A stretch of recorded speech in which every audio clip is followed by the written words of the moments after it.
Ti è mai capitato di arrivare al sabato sera, sederti sul divano e di sentire quella stanchezza strana che non passa nemmeno quando finalmente hai tempo libero?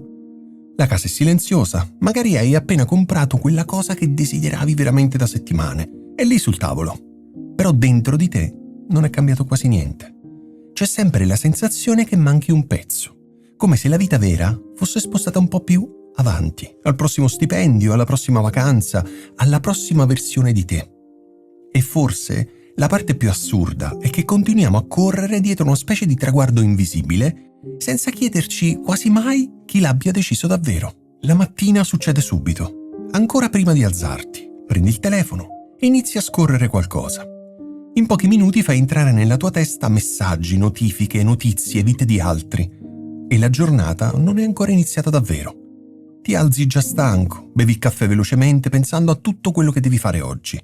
E quasi senza accorgertene, ricominci quella corsa continua che ormai chiamiamo normalità. Lavoriamo per comprare cose che dovrebbero farci stare meglio. Però la domanda resta sempre lì. Quando arriva davvero quel momento in cui finalmente basta? Pensa all'ultimo telefono che hai comprato. All'inizio sembrava importante, lo guardavi continuamente, lo configuravi, lo toccavi quasi con entusiasmo. Sembrava promettere una vita più semplice, più veloce, più soddisfacente. Poi passano poche settimane e diventa soltanto un altro oggetto che controlli automaticamente ogni volta che senti un secondo vuoto. Il problema quindi non è l'oggetto, è il peso che ci mettiamo sopra. Cerchiamo stabilità dentro cose che non possono reggerla. Compriamo continuamente promesse e quasi sempre ci accorgiamo troppo tardi che non funzionano davvero. La cosa inquietante è che questa logica entra dovunque, anche nel tempo libero. Vai a cena e pensi più alla foto che al sapore del cibo. Vai in palestra e controlli numeri, calorie, risultati. E perfino rilassarsi è diventata una prestazione. Se passi una domenica senza concludere qualcosa, ti senti quasi in colpa. Ma colpa di cosa? Di esserti fermato un momento? Abbiamo trasformato la vita in qualcosa da ottimizzare continuamente. E intanto ci dimentichiamo che vivere non è produrre senza sosta. Vivere significa attraversare giornate lente, inutili, vuote all'apparenza. Forse sono proprio quelle giornate in cui sei più presente. Poi c'è questa pressione continua a diventare qualcuno, una versione più riuscita, più interessante, più sicura, più realizzata. E allora accumuli cose, obiettivi, esperienze, identità. Però non basta mai. Ottieni qualcosa e dopo poco la mente si sposta già altrove. Un altro gradino, un altro confronto, un'altra mancanza. Non siamo stanchi solo perché facciamo troppo, siamo stanchi perché continuiamo a sentirci incompleti. E questa è una stanchezza molto più profonda, perché non si cura con un weekend libero. A volte capita un momento strano. Sei fermo in macchina al semaforo oppure cammini da solo e senti quasi una voglia improvvisa di scappare. Non sai bene da cosa. Però senti che tutta questa corsa ti sta diventando stretta e quasi subito fai qualcosa per coprire quella sensazione. Accendi la radio, guardi il telefono, chiami qualcuno. Facciamo continuamente rumore per non sentire quella domanda semplice che ogni tanto riemerge. Ma io, dentro questa vita, dove sono finito? Forse il problema non è che non sei arrivato. Forse è che ti hanno insegnato a vivere come se dovessi sempre arrivare da qualche parte. Ci hanno insegnato anche a evitare qualsiasi disagio. Se sei triste, distraiti. Se sei annoiato, apri un'app. Se senti del vuoto, compra qualcosa o tieniti occupato. Non sappiamo più stare male senza trasformare immediatamente quella sensazione in un problema da eliminare. Però la vita non funziona così. Ci sono giornate confuse, momenti inutili, periodi in cui non capisci niente. E forse la pace non è eliminare tutto questo, forse è smettere di vivere ogni attrito come se fosse un errore. Immagina per un attimo di non dover dimostrare niente a nessuno, niente. Chi sei senza il lavoro, senza i risultati, senza le etichette, senza quello che mostri agli altri? È una domanda che mette quasi a disagio, perché siamo talmente abituati a identificarci con quello che facciamo da non sapere più stare semplicemente con noi stessi. Eppure, forse la pace è molto più vicina di quanto pensiamo. Non è qualcosa da aggiungere, è quello che resta quando smetti di complicare continuamente tutto. Siamo diventati collezionisti di distrazioni. Basta un minuto di attesa e subito tiriamo fuori il telefono. Non riusciamo più a stare fermi davvero, perché nel silenzio iniziano a emergere pensieri che non vogliamo sentire. Ma più scappiamo, più quella sensazione cresce.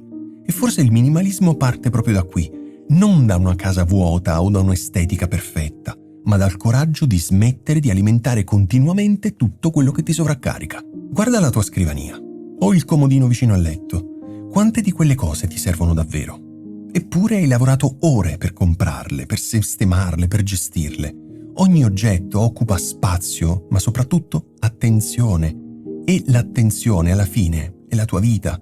Per quello il minimalismo non è privazione, non deve essere visto come privazione, ma è uno spazio mentale. Significa togliere quello che continua a chiederti energia senza restituirti davvero niente. A volte il vuoto che senti non nasce dalla mancanza, nasce dall'eccesso. Troppi stimoli, troppe immagini, troppe opinioni, troppo rumore. È come mangiare qualcosa con troppo sale, dopo un po' non senti più il sapore di niente. Semplificare allora non vuol dire punirsi, ma significa tornare a sentire. Una passeggiata senza cuffie, una cena senza schermi, una chiacchierata senza guardare il telefono ogni 30 secondi. Sono cose piccole, me ne rendo conto, ma sono tra le poche che lasciano davvero qualcosa dentro. Non sei in ritardo sulla vita, sei stanco di rincorrere continuamente la promessa della vita. E forse è questa la frattura più importante, capire che la soddisfazione non è un premio che arriva alla fine della corsa, ma è qualcosa che puoi sentire solo quando smetti di vivere sempre nel prossimo momento. Perché se il tuo presente viene continuamente sacrificato per un dopo migliore, rischi di passare tutta la vita ad aspettare senza abitare davvero niente. Ovviamente non è facile uscire da questo meccanismo, perché tutto intorno a te spinge nella direzione opposta.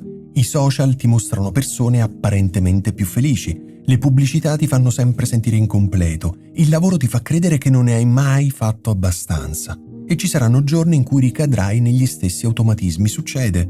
Non serve diventare perfetti, serve solo iniziare ad accorgersi di quello che stai facendo mentre lo fai. A volte il gesto più rivoluzionario non è aggiungere qualcosa, ma interrompere qualcosa che fai da anni senza pensarci. Immagina adesso di avere le mani appoggiate sulle ginocchia. Guardale per un secondo. Non devono fare niente adesso, non devono produrre, non devono rispondere, non devono dimostrare. Sono semplicemente lì. E forse è questo che abbiamo dimenticato. Non tutto deve essere utile per avere un valore. La vita non è una collezione di risultati, è qualcosa che attraversi. E quando smetti di stringere tutto così forte, inizi finalmente a sentirti più leggero. Ovviamente non esiste una formula perfetta, non c'è un guru, non c'è un metodo magico, c'è solo questo momento, la stanza in cui sei, il tuo respiro, la luce che entra dalla finestra. E magari la vera povertà oggi non è avere poco, è avere tutto e non riuscire più a sentire niente davvero. E il minimalismo interiore è proprio questo, smettere di trattarti come un progetto incompleto da sistemare continuamente. Vivere con meno non significa vivere peggio, significa togliere rumore per tornare a sentire la vita mentre questa accade. Perché forse la soddisfazione non era qualcosa che ti mancava, forse era nascosta sotto tutto quello che hai continuato ad aggiungere per anni e anni e anni. E magari questa sera, prima di dormire, potresti fare una cosa semplice. Non pensare subito a domani. Non fare la lista mentale di tutto quello che manca. Resta fermo per un momento. Senti il peso del corpo sul letto, il silenzio della stanza, il respiro che entra e esce. Forse ti accorgerai che almeno per questo istante non manca davvero niente. Non sei stanco della vita, sei stanco di rincorrerla. Se queste riflessioni ti aiutano a rallentare anche solo per qualche minuto, iscriviti al canale. Grazie.